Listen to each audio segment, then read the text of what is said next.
Everybody, can I have your attention, please? My name is Adam Turner. I'm the campaign secretary for the local Green Party, and I am here to rabble-rouse you. Yay! Can you hear me? Yeah! Conwy Council, can you hear us? Yay!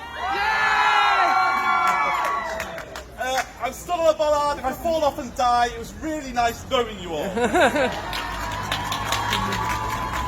Now, apologies, I haven't had much time to write a speech. I literally wrote this in 2 seconds last night. It's actually nice to have a day off for a change.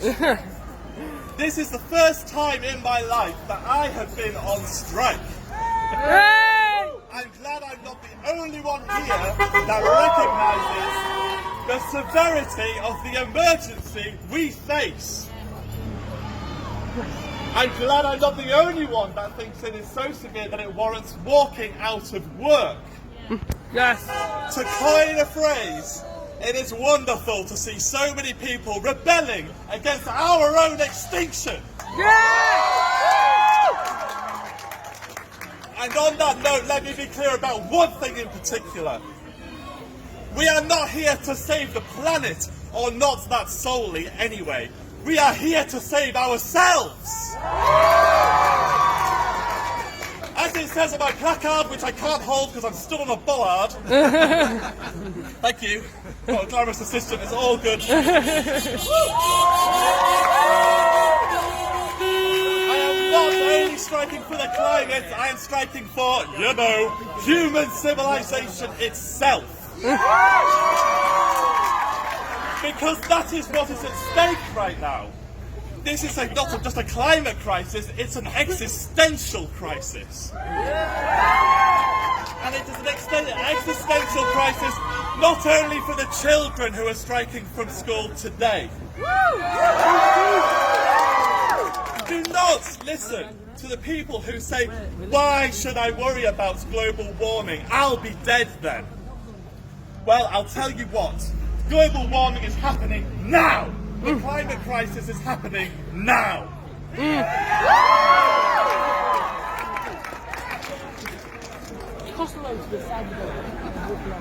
That is why we, as deeply concerned adults, have heeded the call of these children, children like Greta Thunberg, to walk out of work and join them on the streets this Friday today.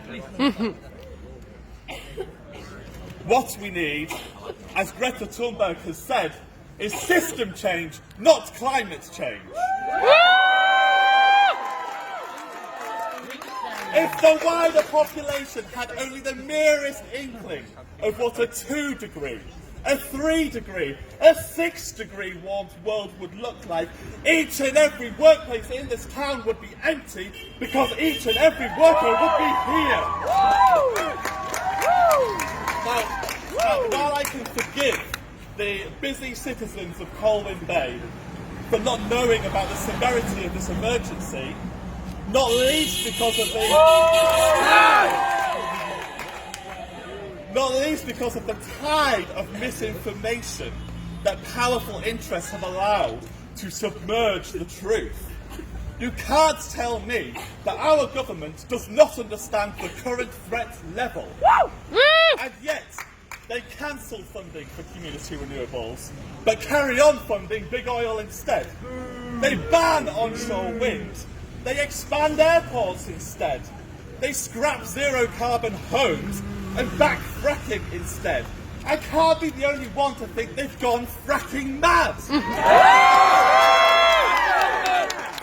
Well, I say no. No to fossil fuels. No to fracked gas. No to big oil. Keep the carbon in the soil. Human civilization is under threat like never before, and it is so precious. The great scientist James Lovelock once pointed out something that has always stayed with me. Acknowledging that we are all made of stardust, he said that, as far as we know, we are the only opportunity the universe has had to see itself, to study itself, to understand itself. That is a truly staggering achievement of which we should all collectively be proud.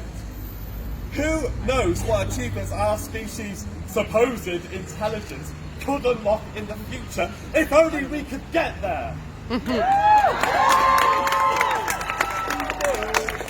One thing I do know, we are going to need all of our collective intelligence, not least our will and our determination, to confront the crisis that's before us and ensure we have a future at all.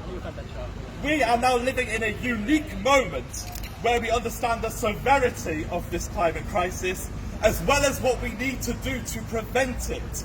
What seems to be lacking is the will, the political will. We're told that dealing with this problem is too expensive. Well, I'll tell you what will cost a pretty penny: defending every town like Colwyn Bay from rising seas.